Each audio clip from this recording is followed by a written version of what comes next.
जरा सोचिए, आप सुबह सुबह अपने बाथरूम के शीशे के सामने खड़े होकर आराम से ब्रश कर रहे हैं और अचानक आपको लगता है कि आपका एक दांत हिल रहा है। डर लगता है ना कि कहीं ये टूटकर गिर ना जाए। अब आप सोच रहे होंगे कि भाई मुझे तो कोई कैविटी है ही नहीं, तो दांत कैसे टूटेगा।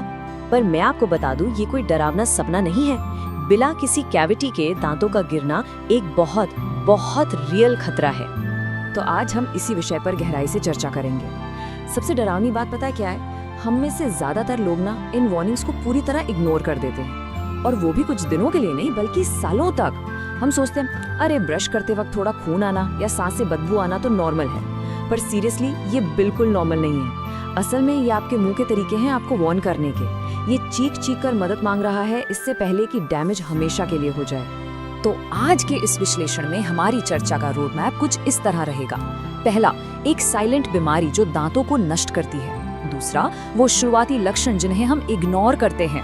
तीसरा, जब मसूड़े अपने जगह छोड़ने लगते हैं। चौथा, सबसे डेंजर स्टेज। पांचवा, हम आखिर इन साइंस को इग्नोर क्यों करते हैं। और छठा, सबसे जरूरी, अपने दांतों को बचाना कैसे है। तो चलिए शुरू करते हैं पहले हिस्से से, द साइलेंट टूथ डिस्ट्रॉयर। एक ऐसी शांत बीमारी जो कैविटीज से भी कहीं आगे और खतरनाक है। अब आते हैं दूसरे हिस्से पर, अर्ली वार्निंग्स यू इग्नोर, यानी वो शुरुआती लक्षण जैसे खून आना और सांस की बदबू जिन्हें हम अक्सर नजरअंदाज कर देते हैं। अब जरा सबसे मेन लक्षण पर ध्यान दीजिए। एक तरफ है बिल्कुल हेल्दी मसूड़े, एकदम मजबूत और हल्के गुलाबी रंग के, और दूसरी तरफ इन्फेक्टेड मसूड़े, गहरे लाल, सूजे हुए, और देखिए इनसे खून निकल रहा है। पता है, लोग अक्सर सिंक में खून देखकर सोचते हैं शायद आज मैंने कुछ ज्यादा ही जोर से ब्रश कर लिया। पर मैं यहाँ एक बात बिल्कुल साफ कर दूं, हेल्दी मसूड़ों से कभी भी रोजाना खून नहीं आता। पीरियड। खून आना जिंजिवाइटिस का सबसे पहला साइन है। इसका मतलब है कि प्लाक और बैक्टीरिया आपके टिश्यूज पर अटैक कर रहे हैं। जरा इस तरह सोचिए, अगर आप अपने हाथ धो रहे हो और हर बार आपके हाथों से खून आने लगे तो आप क्या करेंगे? आप तुरंत डॉक्टर के पास भागेंगे, राइट? तो जब यही चीज हमारे मुंह में होती है तो हम बस कुल्ला करके आगे क्यों बढ़ जाते हैं? राइट। अब आते हैं दूसरे बड़े लक्षण पर, लगातार सांस की बदबू आना। देखिए, हम यहाँ सुबह उठने पर आने वाली नॉर्मल मॉर्निंग ब्रेथ या खाने के बाद वाली महक की बात नहीं कर रहे हैं। हम उस जिद्दी खराब बदबू की बात कर रहे हैं जो ब्रश करने के तुरंत बाद वापस आ जाती है। और पता है, माउथ वॉश इसको ठीक नहीं करता, सिर्फ छुपाता है। एक मिंटी कुल्ला 1 घंटे के लिए बदबू को दबा तो देगा, पर अंदर के इन्फेक्शन को नहीं मिटाता।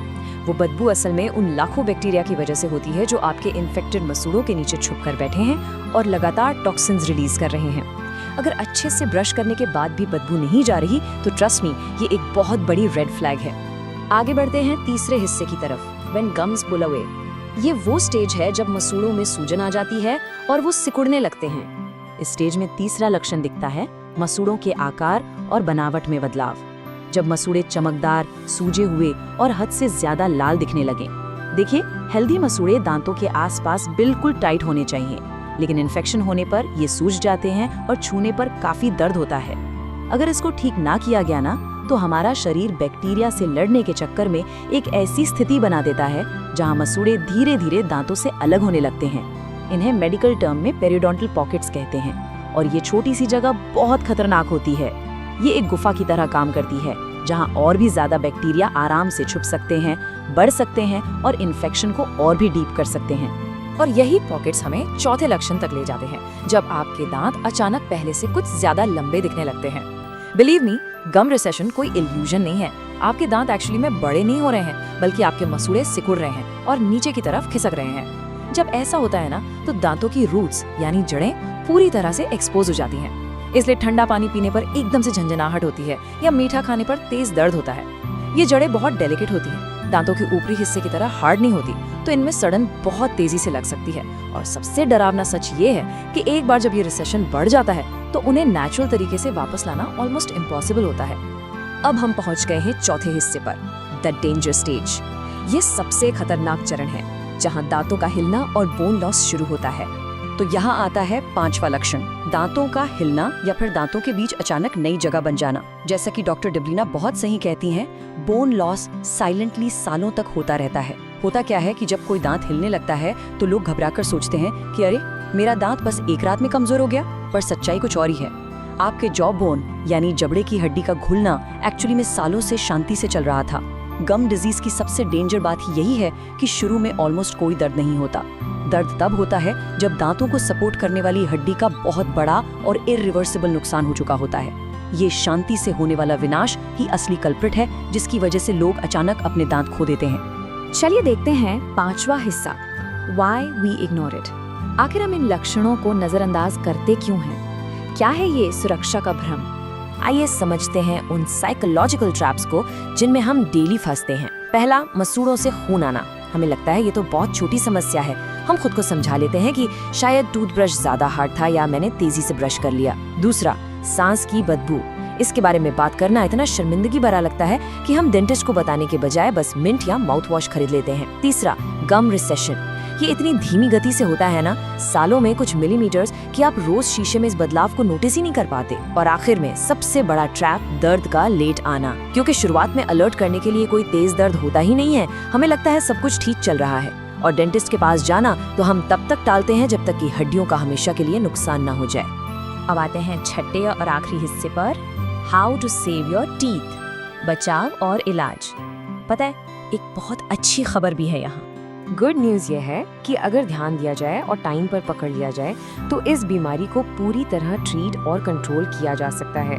तो करना क्या है? पहला कदम, बैक्टीरियल प्लैक को हटाने के लिए दिन में 2 बार सही तरीके से ब्रश करें। दूसरा कदम, और प्लीज इसे ध्यान से सुने, ये बिल्कुल नॉन नेगोशिएबल है, आपको फ्लॉस या इंटरडेंटल ब्रश यूज करके दांतों के बीच सफाई करनी ही पड़ेगी। एक नॉर्मल टूथब्रश उन छुपी हुई जगहों तक नहीं पहुंचता जहां वो खतरनाक पेरियोडोंटल पॉकेट्स बनते हैं। तीसरा कदम, नियमित रूप से डेंटिस्ट के पास जाकर प्रोफेशनल क्लीनिंग करवाएं। और चौथा, स्मोकिंग और तंबाकू से बिल्कुल दूर रहें, क्योंकि ये मसूड़ों तक जरूरी खून के प्रवाह को रोकते हैं। याद रखिए, सिर्फ माउथ वॉश का एक कुल्ला आपकी गम डिजीज ठीक नहीं करने वाला। इन्फेक्शन को बिल्कुल जड़ से खत्म करने के लिए एक प्रोफेशनल डेंटिस्ट द्वारा प्लैक हटवाना सबसे ज्यादा जरूरी है। तो आज के इस विश्लेषण को खत्म करने से पहले मैं आपसे एक बहुत जरूरी और सोचने पर मजबूर करने वाला सवाल पूछना चाहती हूँ। क्या आपके मसूड़े आज रात आपको कुछ वार्न करने की कोशिश कर रहे हैं? देखिए, आपके मसूड़े आपके लिए लगातार बिना थके काम करते हैं ताकि आप आराम से अपना खाना खा सकें, ठीक से बोल सकें और एक कॉन्फिडेंट मुस्कुराहट दे सकें।